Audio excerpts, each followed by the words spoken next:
Welcome back to the last video, last lesson of Algebra 1B Credit 5, Lesson 23.2, comparing linear, exponential, and quadratic models.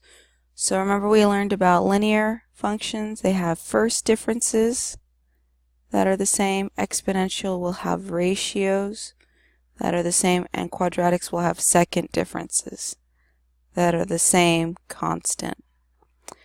Alright, so now we're going to put it all together and compare for all.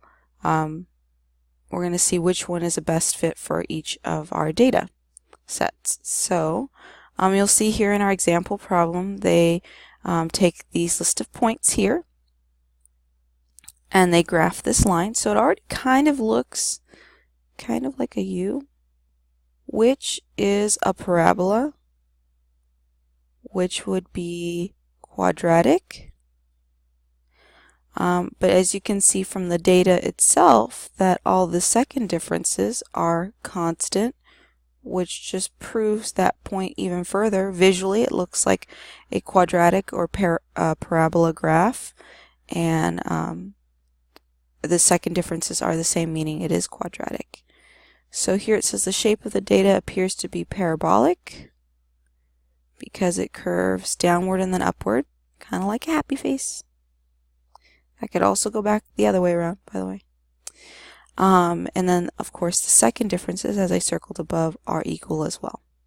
Okay, so just note that and note that. All right, yes, it's quadratic. All right, so the first thing we're going to do is go ahead and plot these points out. So that would be -1, 1, and 0, 5. And 1, 7, and 2, 7, and 3, 5, and 4, 1. As you can see already, it kind of looks like it goes like a parabola. Might be quadratic, I don't know, but hey, the shape of the data looks definitely like a parabola. Parabola.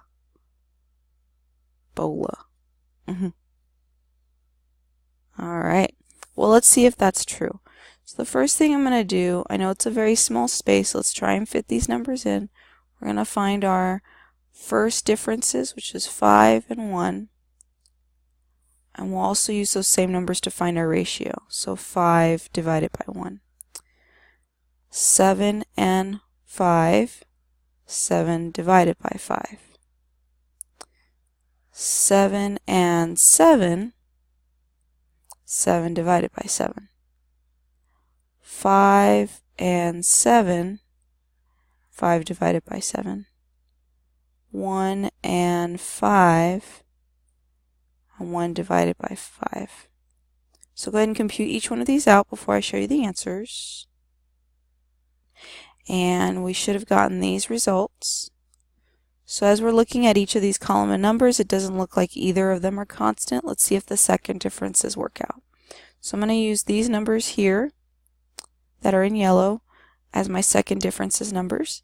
So that'd be 2 and 4 and 0 and 2, -2 and 0, and then -4 and -2. Now notice how I do still keep that negative there. I don't try and say, well, it already has a negative. No, keep that negative there. Just write the numbers in their place. Take some time to compute each one and unpause. We should have gotten these results. We will notice that this one, remember, is linear, quadratic, exponential, and it looks like the graph looks like a linear function, parabolic, see, parabola, or exponential. Fill it in because I'm not going to do it for you, and then tell me which of the differences were closer together. First differences, second differences, or ratios. Go ahead and pick which one, and then last but not least, tell me if it's a linear, quadratic, or a ratio. By the way, if my writing's a little off, those labels are right there. Alright, let's continue on. Again, let's take some time. Let's go ahead and graph each of these points out. So -3, 5. Oh, sorry. If it said -5, will I go up or down? Oh, down. So that'd be -3, 5. -2. I'm going to go a little bit past -3 because it's about 3.11. -1, 1.4. So there's -1. I'm going to go down a little bit further. 0, 0. 1, 1.22. 2, 2.22. 3, 3. 4, 3.56. 5, 3.89. So it's a little bit closer to 4, but not quite. And then 6, 4. So this one kind of looks like it's an exponential function because it kind of increases very quickly and then kind of slows down, if you will, in their growth. So it looks a little exponential, but I'm not quite sure because this could just be giving us part of a picture or a parabolic function. So let's go ahead and take some time and find our first differences.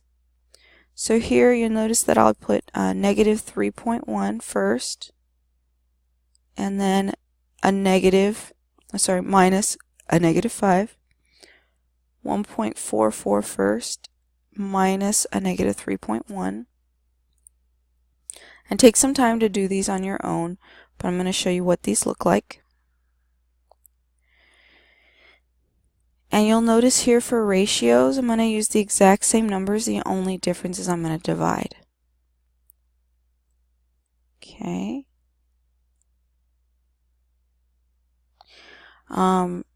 Take some time, calculate each one of these values out before you see my answers.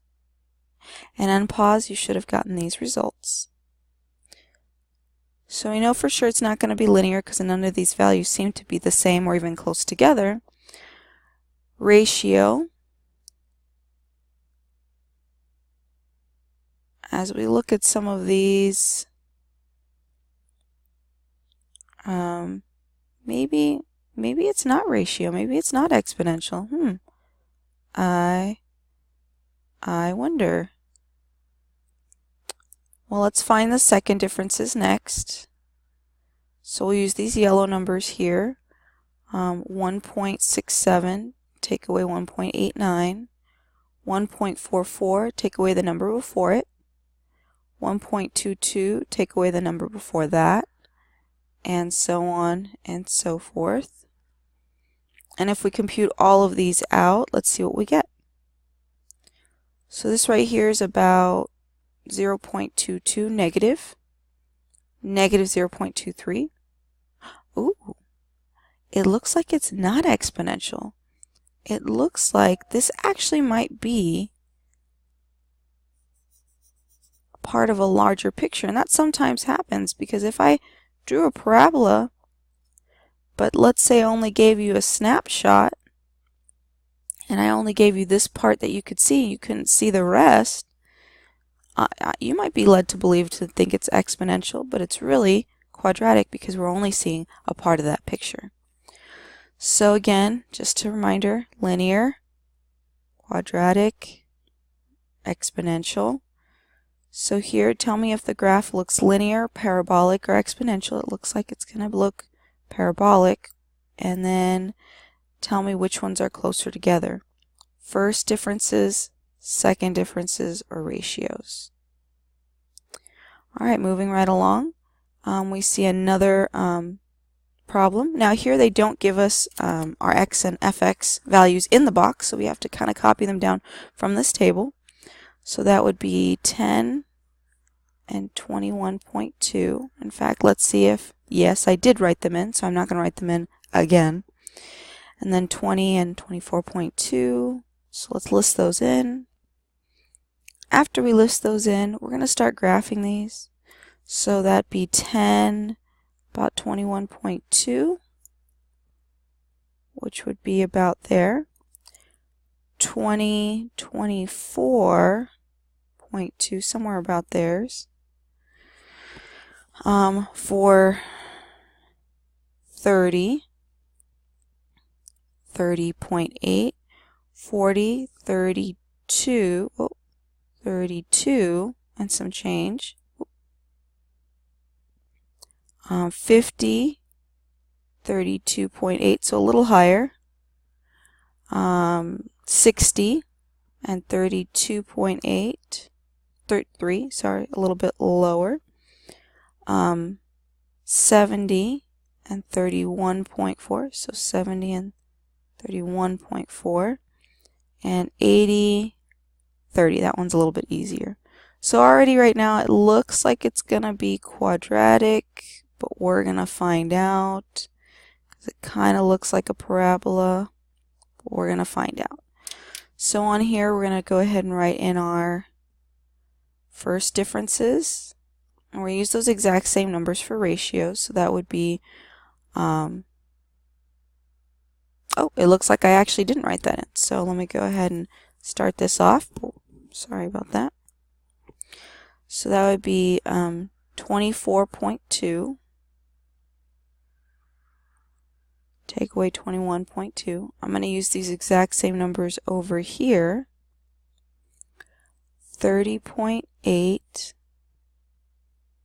and I'll put those exact same numbers over here, and I'll continue on down. Go ahead and compute these, because it's not like I'm going to give you the answers for this video either.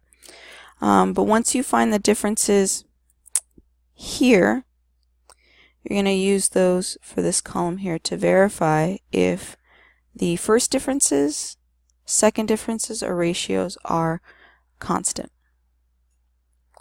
And again here it says use the table to identify which function appears to be representative. Explain your reasoning. So a sentence starter is that what the graph looks like, and then of course which differences are closer together, and should the relationship be linear, quadratic, or exponential. Alright, another problem here. So again, I'll go ahead and fill in this table, 2070. Notice that the top row goes in the first column, bottom row goes in the second column. Once we record all of those, we are going to graph. And yes, I did notice that I made my graph a little short, so I added an extra row there. We're going to go ahead and plot this out. And as you notice, you know, it could be either way. It could be exponential, it could be linear. We're going to find that out. So again, right here for second and first differences, ratios. So I always set it up the same. But we'll write in 105 and 70, 145 and the number before it, 179, the number before that, and 259 and the number before that. I'm going to use those same exact numbers for my ratio column. Now notice I did not do the entire column because I want you to try it out. You can. So try it out. If you need someone to correct it, you can always come in the center. We can do that. Once you find your first differences, though, you will need those to do your second differences. So make sure you're using those answers that you got from this column here to find your second differences. Once you've done that, again, here are your two sentence starters to help you out. Does the graph look linear, parabolic, or exponential? Which of the differences or ratios are closer together? And is that relationship linear, quadratic, or exponential? Alright, here's yet another problem to try out. I think it's our checkpoint problem, actually, even though I didn't label it on here. So I'm not going to do any of this for you. I'm going to actually let you try this out. Again, if you need to come in the center and have us check it, please do so. But don't forget your homework 2 through 8. They're going to ask you to find the actual equation Not just identify it's linear, quadratic, or ratio, but you don't have to do that part, but you will have to determine for 2 through 8 whether it's linear, quadratic, or exponential. And yes, you will have to do tables for each. If you need some assistance in that, in creating a table, I will also upload a Word document so that you can use that, print it out, and use it for homework. Alright, so we survived the last lesson. The next one is our checkpoint and then quiz. I hope these videos were helpful.